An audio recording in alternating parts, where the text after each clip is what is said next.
ఉన్నటువంటి సందర్భాన్ని మనం గమనిస్తూ ఉన్నాం. తెలంగాణ జాగృతి నిన్న కూడా గ్రూప్ 1 అభ్యర్థుల కోసం చేసినటువంటి పోరాటాన్ని మీరు చూసిండ్రు. ఒకటి ఎన్ని అడ్రస్ చేసినా కూడా అంతకన్నా 10 రెట్లు సమస్యలు వస్తున్నాయి తప్పితే ఈ ప్రభుత్వం పట్ల సానుకూలంగా ఉన్న రంగం ఒక్కటి కూడా కనబడడం లేదు. గ్రామాలలో యూరియా లేదనేటటువంటి సమస్య దగ్గర నుండి మొదలు పెడితే పట్టణాలలో ఉన్నటువంటి అనేక సమస్యల వరకు 1, 2 కాదు అనేక సమస్యలు తెలంగాణని ఇవాళ పట్టి పీడిస్తున్నటువంటి సందర్భం. సరే, సమస్యలు అనేటివి నిరంతరం ఉంటాయి, ప్రభుత్వాలు వాటిని పరిష్కరించుకుంటూ వెళ్తాయని అనుకుందామంటే ఇప్పుడున్నటువంటి ప్రభుత్వం పరిష్కారాలని పక్కన పెట్టి ప్రతిపక్షాలను తిట్టడమే కార్యక్రమంగా పెట్టుకున్నారు తప్పితే పరిష్కారాన్ని చూపించే దిశగా అయితే పోతలేవు. మరి జాతీయ పార్టీలు ఏమన్నా ముందుకొచ్చి ఆదరిస్తాయా, జాతీయ పార్టీలు ఏమన్నా ముందుకొచ్చి తెలంగాణను ఆదుకుంటాయా అంటే అధికారంలో ఉన్నటువంటి జాతీయ పార్టీలో 8 మంది ఎంపీలను గెలిపించిచ్చినా 8 మంది ఎమ్మెల్యేలను గెలిపించిచ్చినా ₹1 కూడా తెలంగాణకు విధిలించినటువంటి పరిస్థితిని మనం గమనిస్తున్నాం. మరి ఇట్లా ఒక రకమైనటువంటి అనిశ్చితి తెలంగాణ వ్యాప్తంగా కూడా ఉందన్న విషయం నాకంటే ఎక్కువ ప్రజలందరికీ కూడా తెలుసు. గ్రామాల్లో ఇవాళ అంతకుముందు అందినటువంటి అన్ని ఫలితాలు కూడా అందనటువంటి సందర్భాన్ని మనం చూస్తున్నాం. అంతకుముందు గవర్నమెంట్ హాస్పిటల్కి పోండి, ప్రసూతి కోసం గవర్నమెంట్ హాస్పిటల్ మంచిగా చేసినాం, కేసీఆర్ కిట్లు ఇచ్చినామని చెప్పి పెద్ద ఎత్తున మహిళల్ని మనం ప్రోత్సహిస్తే ఇప్పుడు కనీసం హాస్పిటల్లో పోలేని పరిస్థితి, మళ్ళీ ప్రైవేట్ దవాఖానలకు మహిళలు పోతున్నటువంటి సందర్భం. 1 కాదు 2 కాదు, తెలంగాణ తెచ్చుకున్నటువంటి 10 సంవత్సరాల్లో వచ్చినటువంటి ఫలితాలు ఏవి కూడా మళ్ళీ ప్రజలకు అందనటువంటి ఒక పరిస్థితిని తెలంగాణ వ్యాప్తంగా చూస్తూ ఉన్నాం. మరి దానికి ఎవరు బాధ్యులు, ఏంటిది, ఏం చేయాలి అనేటటువంటి ఒక ఆలోచన కూడా గౌరవనీయులు పెద్దలు కేసీఆర్ గారి దగ్గర నుంచి కానీ తీసుకోకుండా జాగృతి అనే సంస్థ మా పని మేము చేసుకుంటూ పోయినాం.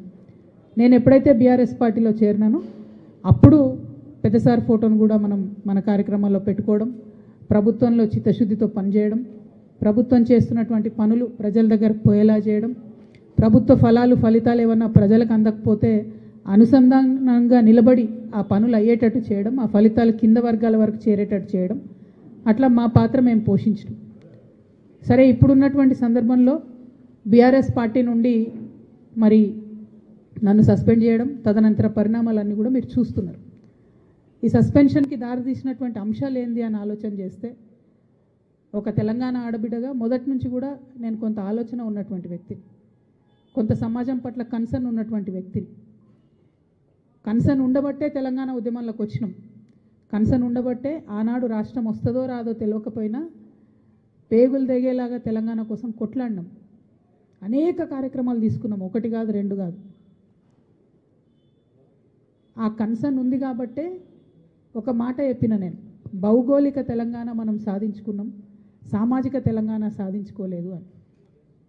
సామాజిక తెలంగాణ అంటే అర్థమైంది, ప్రతి ఒక్కరికి సమాన అవకాశాలు రావాలి, ప్రతి ఒక్కరికి సమాన ప్రాధాన్యతలు లభించాలి. అది ఆర్థికంగా కావచ్చు, రాజకీయంగా కావచ్చు, సామాజికంగా కావచ్చు. దీనిలో తప్పేముంది? అదేదో పెద్ద తప్పు మాట్లాడినట్టుగా చిత్రీకరించి నన్ను బీఆర్ఎస్ పార్టీ నుండి బయటకు వెళ్ళగొట్టే వరకు కూడా కుట్రలు జరిగినాయి. ఆనాడు నేను బీఆర్ఎస్ పార్టీలో ఉన్నప్పుడు ఏదైతే అన్నానో నేను ఇవాళ కూడా అదే అంటున్నా. భౌగోళిక తెలంగాణ సాధించుకున్నాం, సామాజిక తెలంగాణ సాధించుకోవాల్సి ఉన్నది. ఆ సామాజిక తెలంగాణ సాధన కోసం తెలంగాణ జాగృతి ఖచ్చితంగా కట్టుబడి ముందుకు నడుస్తుంది. సామాజిక తెలంగాణ అంటే ఒక బీసీలది కాదు, ఒక ఎస్సీలది కాదు, ఒక ఎస్టీలది కాదు, అందరిది. ఓసీలలో ఉన్న పేదవాళ్ళది, మా మహిళలది, మా ఆడబిడ్డలది, మా యువకులది, మైనార్టీలది, ఎస్సీలది, ఎస్టీలది, బీసీలది, అందరిది. అందరికీ వారికి రావాల్సిన హక్కులు రావాలి. ఇవాళ వస్తున్నాయా, అందుతున్నాయా అందరికీ అన్ని ఫలితాలు? చూస్తున్నామా ఎక్కడన్నా? కాబట్టి సామాజిక తెలంగాణ అంటే అదేదో నినాదం కాదు, అదొక విధానపరమైనటువంటి నిర్ణయం ఇవాళ తెలంగాణ జాగృతి తీసుకున్నది. ఈ విధానపరమైనటువంటి నిర్ణయం మేము ఉన్నన్ని రోజులు తెలంగాణ సమాజం కోసం పనిచేస్తూనే ఉంటాం. అన్ని లేయర్స్లో, అన్ని చోట్ల, అన్ని వర్గాలకు సంబంధించినటువంటి ప్రజలను కూడా అడ్రస్ చేస్తూ సామాజిక తెలంగాణ కోసం కట్టుబడి ఉంటాం, దానికోసం పనిచేస్తాం. అయితే ఇవాళ ఒక మాట మీకు చెప్పాలి, మనం చూసినాం, ప్రజలే గురువులు, ప్రజలకు మించిన గురువులే లేరు. పెద్ద పెద్ద నాయకులు అనేటోళ్ళను ఓడగొట్టి ఇంట్లో కూర్చోబెట్టిన ప్రజలే, సామాన్యులు వీళ్ళు ఏం గెలుస్తారులే అనుకున్న వాళ్ళని తీసుకుపోయి అధికారాలు అందలా ఎక్కించింది ప్రజలే. అంటే అల్టిమేట్గా డెమోక్రసీలో, ప్రజాస్వామ్యంలో ప్రజలే గురువులు. కాబట్టి ఇవాళ తెలంగాణ జాగృతి నుండి మేము ప్రజల వద్దకే పోవాలనుకుంటున్నాం. ఇక్కడ హైదరాబాద్లో కూర్చొని అక్కడెక్కడనో అచ్చంపేటలో ఉన్న వాళ్ళ కష్టాలు మాట్లాడడం, ఇక్కడ హైదరాబాద్లో కూర్చొని అక్కడెక్కడనో ఆదిలాబాద్లో ఉన్న వాళ్ళ కష్టాలు మాట్లాడడం, ఇక్కడ హైదరాబాద్లో కూర్చొని అక్కడెక్కడనో భద్రాచలంలో ముంపు గ్రామాల గురించి మాట్లాడడం, ఇది సరిపోదు, ఇది కావాలి. ఎందుకంటే రాష్ట్ర రాజధానిలో సమస్యల పట్ల ప్రభుత్వాల యొక్క దృష్టిని ఆకర్షించాలి కాబట్టి ఇది కావాలి.